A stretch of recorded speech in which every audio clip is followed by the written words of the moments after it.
Instruction देना चाहिए? आप सभी लोगों का दूरदर्शन गैंगटॉक में स्वागत है। और मैं नीरज कुमार पांडे, उप निदेशक इंजीनियरिंग और केंद्र प्रमुख दूरदर्शन केंद्र गैंगटॉक।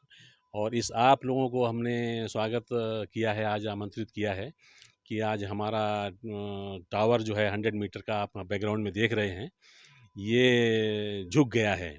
इसका निर्माण 1991 में कंप्लीट हुआ था और तभी से ये दूरदर्शन की दो सेवाएं, डीडी न्यूज़ और डीडी नेशनल, इस पे चल रही थीं। उसके बाद इसमें एसआईबी ने भी अपना रिपीटर एंटीना लगाया और बीएसएनएल ने भी अपना बीटीएस टावर इसके ऊपर स्थापित किया था। और इसमें एफएम के भी 3 सर्विसेज चल रही थी और धीरे-धीरे इसका झुकाव बढ़ रहा था। झुकाव तो शुरू से ही 91 से ही लगभग कुछ दिनों बाद प्रारंभ हो गया था और इसका झुकाव धीरे-धीरे बढ़ रहा था। तो हमारा सिविल कंस्ट्रक्शन विंग है जो आकाशवाणी और दूरदर्शन का, ये लोग इसकी मॉनिटरिंग करते रहते थे। और अभी जब लगने लगा कि कुछ ज़्यादा इसका झुकाव हो गया है, 4.5 मीटर के करीब हो गया, झुक गया है, तो फिर इसके लिए specialist institutions SERC Chennai, GSI Shillong और माइंस एंड जियोलॉजी गैंगटॉक को आमंत्रित किया गया और उन्होंने स्टडी किया। और इन्होंने एसईआरसी चेन्नई ने फाइनल रिपोर्ट दी कि ये अब अलार्मिंग पोजीशन में है और इसका गिराया जाना ही ठीक होगा।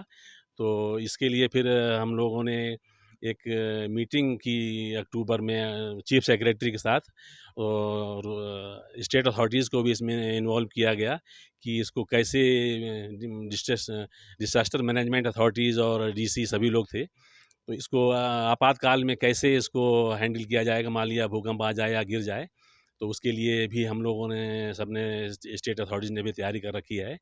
और फिलहाल तो ये निर्णय हुआ है कि इसका जो 44 मीटर ऊपर का स्ट्रक्चर है, स्टील स्ट्रक्चर, वो जनवरी 24 तक गिरा दिया जाएगा, उसका टेंडर हो चुका है। और ये उसके बाद रिमेनिंग आरसीसी स्ट्रक्चर जून 24 तक गिरा दिया जाएगा।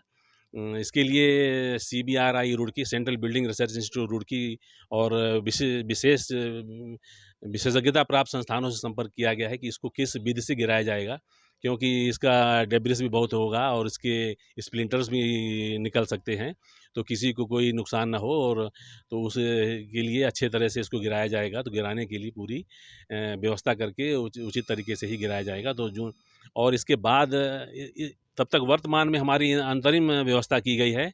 एफएम बिल्डिंग के ऊपर सारी सर्विसेज शिफ्ट कर दी गई हैं टेम्परेरी एंटीनाज लगा के।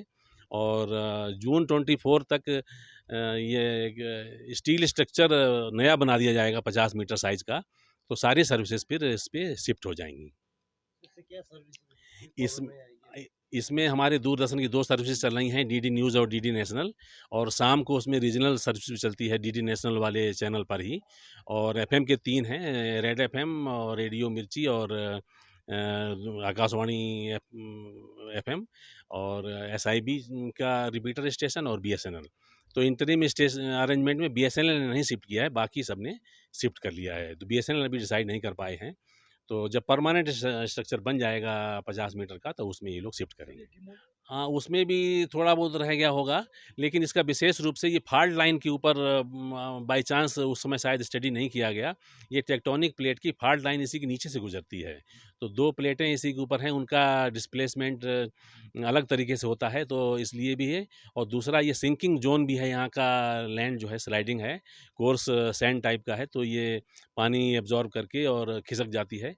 तो एक साइड में ये ज़्यादा खिसकती है, एक साइड में कुछ रॉक टाइप की है, तो उधर नहीं खिसक रही है, इसलिए भी ये लगभग गिर रहा है, मतलब इसकी शिफ्टिंग हो रही है।